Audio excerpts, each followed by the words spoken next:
Hi friends, this is Raghu the story teller. January 14th release ஆகும்னு announce பண்ண பராசக்தி படம் January 10th release ஆகுதுன்னு சொல்லி நேற்று அனௌன்ஸ்மெண்ட் பண்ணியிருக்காங்க. அட பாவி துரோகி, எங்கள் அண்ணன்கிட்ட துப்பாக்கி வாங்கிட்டு நீயே எப்படி எங்களுக்கு துரோகம் பண்ணலாமா அப்படின்னு சொல்லி எஸ்கேவை பிடிச்சி கடிச்சிக்கிட்டு இருக்காங்க அனில்ஸ். அவங்களுக்கு மறந்து போன ஒரு விஷயத்தை நான் ஞாபகப்படுத்துறேன். ஜனநாயகன் அப்படின்னு ஒரு படம் அனௌன்ஸ் பண்ணப்போ அந்த படத்தை அக்டோபர் 2025 தான் ரிலீஸ் பண்ணுறோன்னு சொல்லியிருந்தாங்க. ஆனால் எலெக்ஷன் ஸ்ட்ராட்டஜிக்காக ஜான்வரியில் வந்தால் நல்லா இருக்கும்னு சொல்லி தான் அவங்க தான் அந்த டேட்டை மாற்றிருக்காங்க. But Parasakthi was always slated for Pongal release. இன்னொன்று இந்த வலைப்பேச்சு சொல்கிறாங்கல்ல, எஸ்கே தான் அதுக்கு எல்லாத்துக்குமே காரணம், எஸ்கே தான் விஜயோட போட்டி போடுறாரு அப்படின்னு சொல்லி. எஸ்கே மேலே பழைய வன்மத்தை கக்குன மாதிரியே ஆச்சு, டிஎம்கேக்கு சொம்பு தூக்குன மாதிரியே ஆச்சு. இதெல்லாம் ஒரு பொழப்பாயா? சரி, கிளாஷ்னு முடிவாயிடுச்சு. இந்த கிளாஷ் டைனமிக்ஸ் என்ன, தியேட்டர் ஸ்பிளிட் என்ன, படத்தோட கான்டென்ட் என்ன, இதுக்கு முன்னாடி கிளாஷ்லாம் என்னென்ன நடந்திருக்கு அப்படிங்கிற எல்லா டீட்டெயில்ஸையும் இந்த வீடியோவில் பார்க்கலாம்.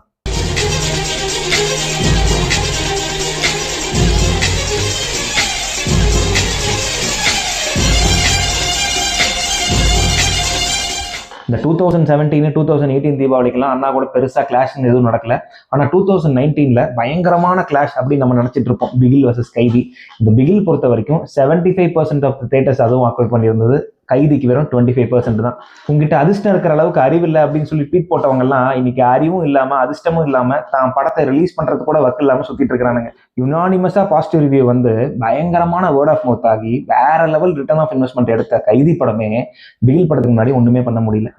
அப்படியே 2021 பொங்கலுக்கு வந்தோம்னா இண்டஸ்ட்ரியிலே ரிவைவ் பண்ண படம் மாஸ்டர். ஆனால் நம்ம எத்தனை பேருக்கு தெரியும் மாஸ்டர் படம் கூட ஈஸ்வரன் அப்படின்னு ஒரு படம் வந்தது அப்படின்னு? நம்ம எஸ்டிஆர் படம் அட்டர் ஃப்ளாப்பு. அந்த படத்துக்கெல்லாம் மேக்ஸிமம் ஒரு 10-15% ஸ்க்ரீன் கிடைச்சிருக்கும். மிச்சம் எல்லாமே மாஸ்டர் தான் கிளீன் ஸ்வீப். அடுத்து 2022 தமிழ் புத்தாண்டு அண்ணாவோட ஸ்டார்டமோட லெவல் என்னன்னு ப்ரூவ் பண்ண படம். அவர் மட்டும் நினைச்சிருந்தா இந்தியாவோட மிகப்பெரிய படத்தோட சீக்குவல் வருது, வேற லெவல் எக்ஸ்பெக்டேஷன்ஸ் இருக்கும், அக்ராஸ் த குளோப் இந்த படத்தோட சம்பவமே தனி, கண்டிப்பா நம்மளோட படத்தை இந்த படம் பாதிக்கும் அப்படின்னு அழகா 2 வாரம் ஒதுங்கியிருக்கலாம். ஆனா அது விஜய் ஆச்சே, ஒதுங்கி பழக்கமே கிடையாது. அப்படிதான் நான் வருவேன்னு சொல்லி ஓப்பனிங்காக மட்டும் ஒரே ஒரு நாள் ப்ரையரா வந்து April 13th அன்னைக்கு படத்தை ரிலீஸ் பண்ணாரு. படம் ultra disaster, most trolled movie of the decade அதெல்லாம் ஒரு பக்கம் இருக்கட்டும், ஆனா அந்த தைரியம் யாருக்கு வரும்?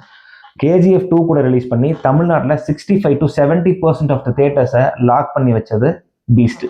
நம்ம சொல்லலாம் என்னடா அது சன் பிக்சர்ஸ் தானே ஈஸியாக பண்ணியிருப்பாங்க அப்படின்னு.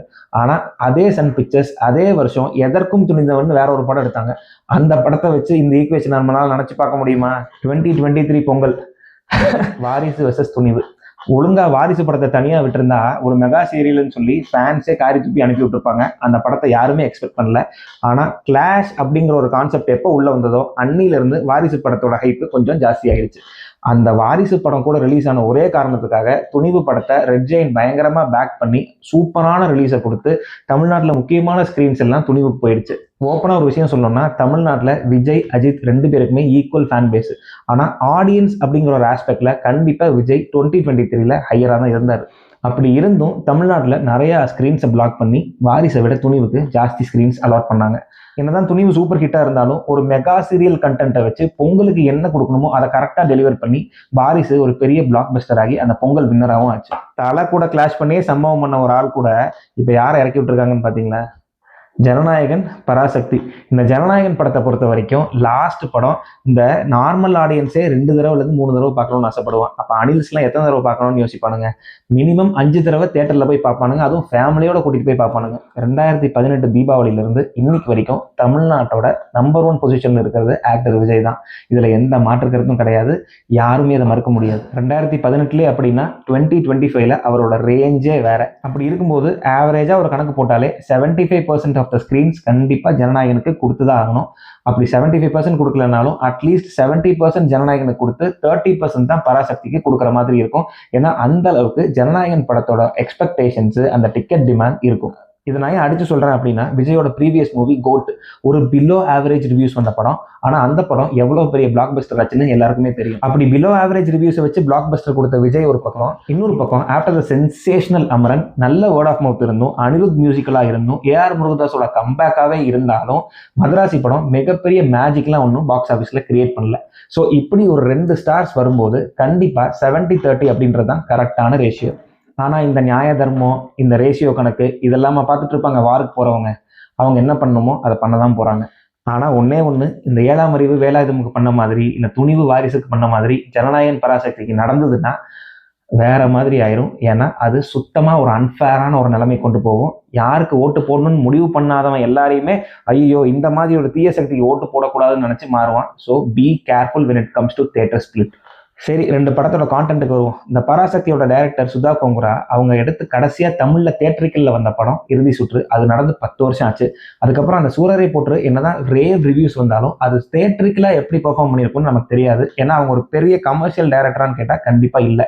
ஆனா இந்த ப்ரிமைஸ் தமிழ்நாட்டுக்கு ரொம்ப க்ளோஸ் ஆகவும் தமிழ்நாடு ஹிஸ்டரியில ஒரு மறக்க முடியாத ஒரு விஷயமாகவும் இருந்திருக்கு. ஹிந்தி எதிர்ப்பு. அந்த ஹிந்தி எதிர்ப்புல 1960ஸ்ல மிகப்பெரிய ஆளுமையா மிகப்பெரிய ஆக்டிவிட்டியோட இருந்த ஒரு ஆளுங்க திமுக ஆளுங்க. அப்ப அந்த திமுக ஆளுங்க இந்த படத்தை வேற லெவல்ல ப்ரொஜெக்ட் பண்ணி அவங்களோட பிரச்சார பீரங்கியா இந்த படத்தை அவங்க ஃபோக்கஸ் பண்ணுவாங்க. படம் ஆரம்பிக்கும் போது என்னடா மிகப்பெரிய ஸ்டார் காஸ்டா இருக்கு, ஜெயம் ரவி இருக்காரு, அதர்வா இருக்காரு, ஸ்ரீலீலா இருக்காங்கன்னு யோசிப்போம். ஆனா இப்போ அவங்க யாருக்குமே மிகப்பெரிய ஒரு மார்க்கெட்லாம் கிடையாது. So SK has to carry the movie entirely on his shoulders. படத்தோட மியூசிக் ஜிவி பிரகாஷ் சூரரை போற்று மாதிரி ஒரு ஆல்பம் கொடுத்துட்டு அந்த காம்போ ஜாயின் ஆகுது. 3 சிங்கிள்ஸ் ரிலீஸ் ஆயிருக்கு. ஆனா அந்த 3 சிங்கிளுமே ஒரு பெப்பி நம்பர் எதுவுமே இல்லை, ஒரு மிகப்பெரிய ஒரு ஃபோர்ஸ் எதுவுமே இல்லை.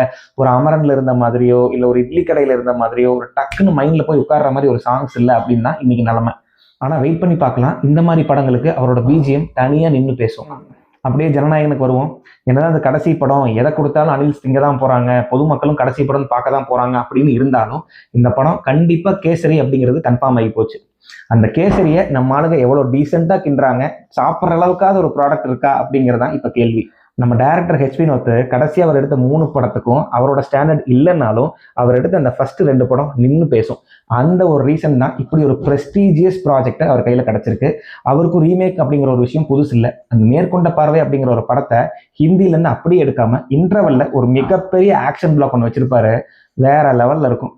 அந்த ஆக்ஷன் பிளாக்கெல்லாம் பார்த்து தான் வலிமை சூப்பராக இருக்கும்னு நம்பி ஏமாந்தேன். இந்த படத்தை உங்களுக்கு தெரிஞ்ச அளவுக்கு சுமாராக எடுத்து கொடுத்துருங்க, மிச்சத்தெல்லாம் என் ஸ்டுடியோவில் பார்த்துக்கிறேன் அப்படின்னு சொல்லி ஒவ்வொரு அனில் படத்துக்கும் வேற லெவலில் சம்பவம் பண்ணுற அனில் ருத் தான் இந்த படத்தோட மியூசிக். அவர் ஏற்கனவே ரிலீஸ் பண்ண 2 சிங்கிளுமே பட்டையை கலப்பிக்கிட்டு இருக்கு. பிஜிஎம்லாம் விஜய் படத்துக்கு கேட்கவா வேணும், இறங்கி அடிச்சாருன்னா அடிச்ச அடி அப்படி இருக்கும். ஸோ மொத்தத்தில் என்னோட இன்ஸ்டின்ட் என்ன சொல்லுதுன்னா, பராசக்தி ஒரு ஈவென்ட் ஃபிலிமாக மாறி இருக்க வேண்டிய படம். ஆனால் அப்படி இருந்தும் கிளாஷ் அப்படிங்கிற ஒரு ஏரியாக்குள்ள வந்து அந்த படத்தோட விசிபிலிட்டியே கம்மியாயிரும் தோணுது.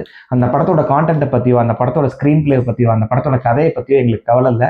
ஆனால் விஜயை கடைசியாக ஒரு தடவை பார்க்குற ஆப்பர்ச்சுனிட்டி, விஜய் படத்தை கடைசியாக போய் என்ஜாய் பண்ணுற ஒரு ஆப்பர்ச்சுனிட்டி, விஜய் அப்படிங்கிற ஒரு எமோஷனை கடைசியாக போய் ஃபீல் பண்ணுற ஒரு ஆப்பர்ச்சுனிட்டின்னு எல்லாருமே அந்த காசுக்கு நான் ஜனநாயகனே 2வது தடவை பார்த்துக்கிறேன், பராசக்தி நான் அப்புறமா கூட பார்த்துக்கிறேன்னு சொல்லி தான் இறங்குவாங்க.